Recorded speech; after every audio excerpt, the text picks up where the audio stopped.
Good morning. My name is Walter Perkins. I'm Director of Editorial Services for Books, Inc. Literary Services, the new business that is being launched today that you will learn more about later in the program. I'm here this morning to interview Jay Ivey about his book and also about just the writing process and the publishing process in general. And right now we'll get right to the interview. Good morning, Yes, sir. Jay. Good morning. Good morning. Good to see you today. Yes, sir. Likewise. Good. Jay, many children are abandoned, but few of them write about it in a book. Why Yeah. did you write Dear Father? Well, Dear Father started as a poem that I wrote at a time where I was just really going through it. I was, my father, he was there in my life when I was younger. Then my folks got divorced, and I didn't see or hear from him for 10 years. And we had the opportunity to reconnect, but after we reconnected, he passed away. So I was going through this roller coaster of emotions. And after having conversations and lessons of forgiveness, which was something that, a gem that was given to me by my cousin. She told me I need to learn how to forgive, and my wife told me I need to learn how to break the cycle, and my mother just told me you need to let your father, rest in peace. I figured it was time for me to truly just let go. So I wrote this poem, and immediately after writing this poem, I could feel the healing, I could feel the pain start to I felt relief from that pain. So I decided to turn that poem into a book after having a lot of conversations with people who were able to relate to the poem. Decided to turn it into a book. Okay. So would you describe the writing process as somewhat therapeutic? Oh, absolutely. It was very therapeutic. Writing Dear Father was very healing. There were other levels of forgiveness that I discovered. There were other things that I was able to learn about myself. There were lessons that I was able to learn from others as I was, gathering information about my father. So it was completely therapeutic, and it was an experience that I would forever appreciate. Unlike most first-time authors, you were able to navigate the publishing process and get your book published by a mainstream publisher, Simon & Schuster. Right. Would you consider, based on your experience, is the publishing process author-friendly? Yeah, actually, well, I self-published a book before Dear Father called Here I Am, Then and Now, and after going through that process, I did have some experience. So even before then, me and my mother and my brother, we put together a poetry book called Poetically Black some years ago.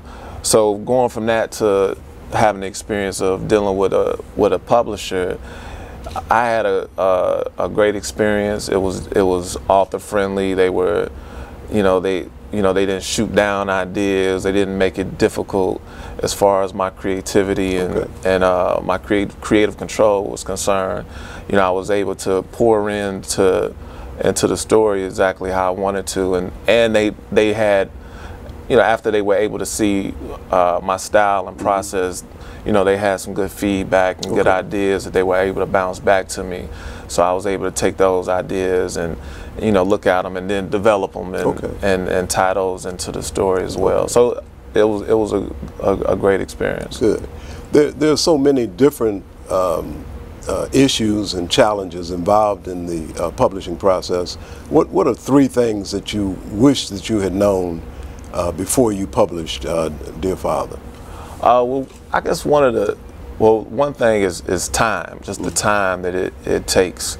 You have to be able to set a lot of time aside to be able to create and then come up with different strategies as far as the marketing is concerned. And I'm a performance poet, so along with doing the typical book signing, just looking for great opportunities for me to present as an artist, as a poet. The marketing aspect was definitely something I wish I would have known. As far as you come into a situation with a machine, essentially, and I guess you kind of feel like all the answers are solved, but that.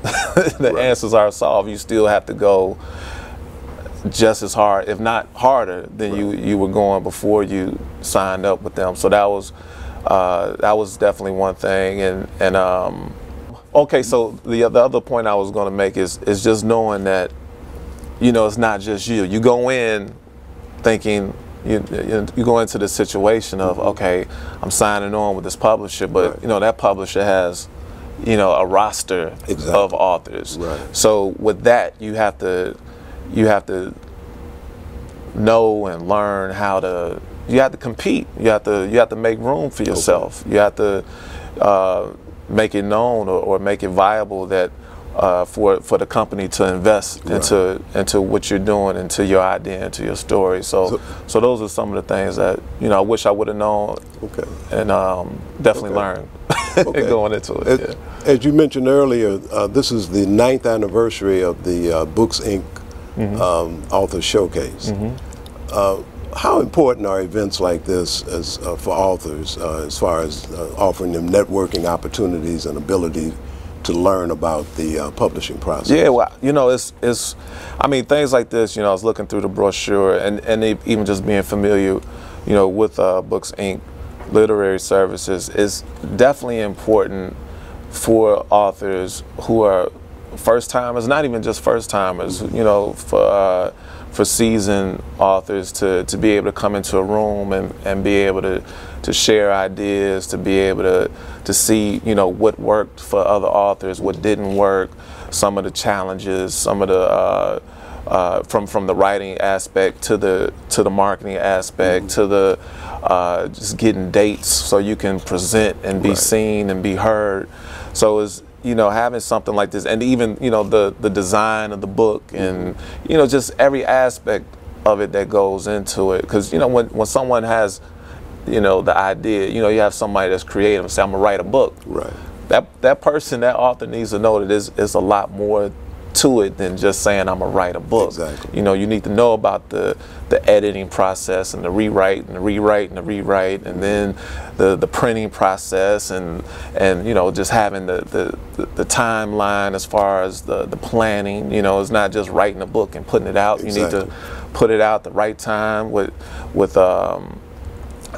you know, with marketing plans attached to it, and having the right people, the right publicists, the right, you know, just the right things to help, you know, fuel this train that you're creating. So is this something like Book Inc.'s? This is very, very important. You know, something I wish I would have, you know, had available to me 20 years ago. You know, so I'm excited that you guys are doing this. And I want to make sure that we distinguish between the Books Inc. Author Showcase, which is the networking event, and the Books Inc. Literary Services, which is offers the various professional services to authors who are trying to write a book. Jay Ivey, what's next for you? Well, what's next for me is, you know, I'm still steadily pushing Dear Father. You know, it taught me a very valuable lesson of the power of forgiveness. So one of the things that I've recently done is I recorded the audiobook for Dear Father, so we will be releasing that soon. Also, along with the audiobook, we have a Dear Father a letter writing campaign. The theme is 1 million letters written, 1 million hearts healed. So we want to use Dear Father to inspire 1 million people to write letters to their father, no matter if the relationship is good, bad, or ugly, and just continue to have this conversation of healing and forgiveness. And we also recently we teamed up with a group of award-winning educators in Virginia who have developed a curriculum to coincide with Dear Father. So right now the curriculum has been introduced to the school, the Lorton County District, in Virginia, Okay. as well as some schools in the UK, as well as some schools here on the west side of Chicago with the west side chapter of the NAACP. So Okay. along with that, we're now starting to roll out the curriculum and make it available for That's good. for schools far and wide. So that's right now, that's the next. Okay. And I'll always, you know, create new music, new books, Good. you know, acting. I just did a Muhammad Ali documentary that was on BET last week. So I had the opportunity to narrate, and I was the poetic narrator in that. Shout out to Cootie and Chike. Cootie's from here in Chicago as well. So, you know, doing more things like that. Good. You know? Yeah. Jay Ivey, I'd like to thank you. Yes, sir. Thank you. Then Books Inc. Literary Services, you'll hear more about that later today. Yes, sir.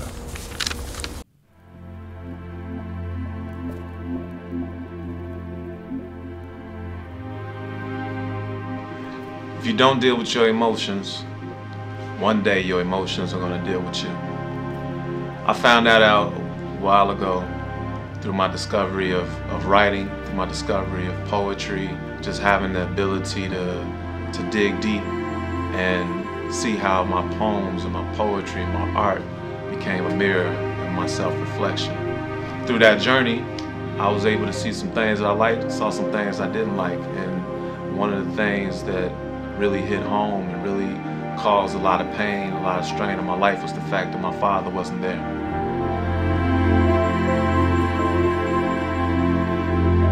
After many years of dealing with this pain, carrying this weight, I decided to write a letter to my father. I decided to write him a poem called Dear Father.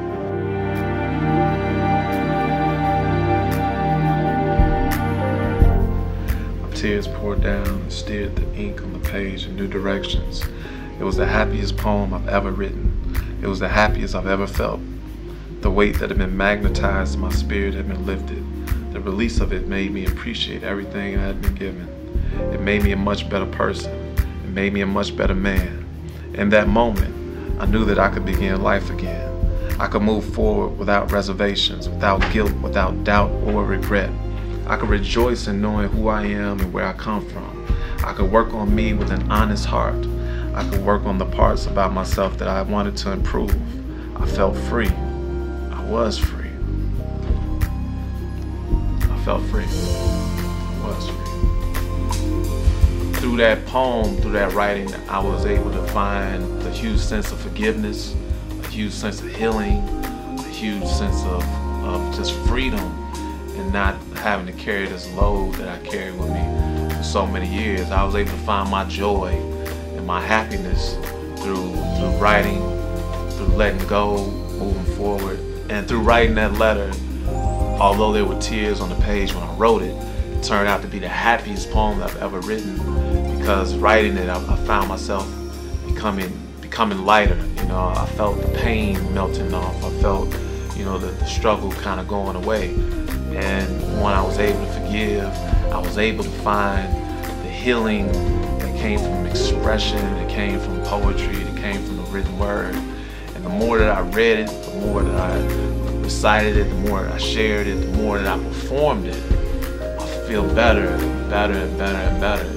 And I would feel more empowered. I was able to break this cycle of pain through the power of forgiveness, through the power of poetry.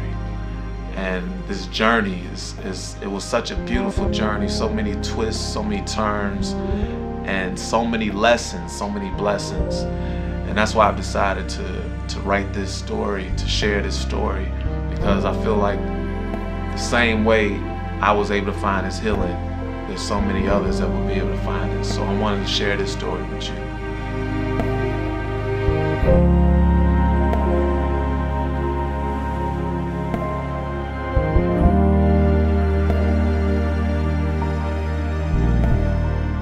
It's time that we break the cycle of pain.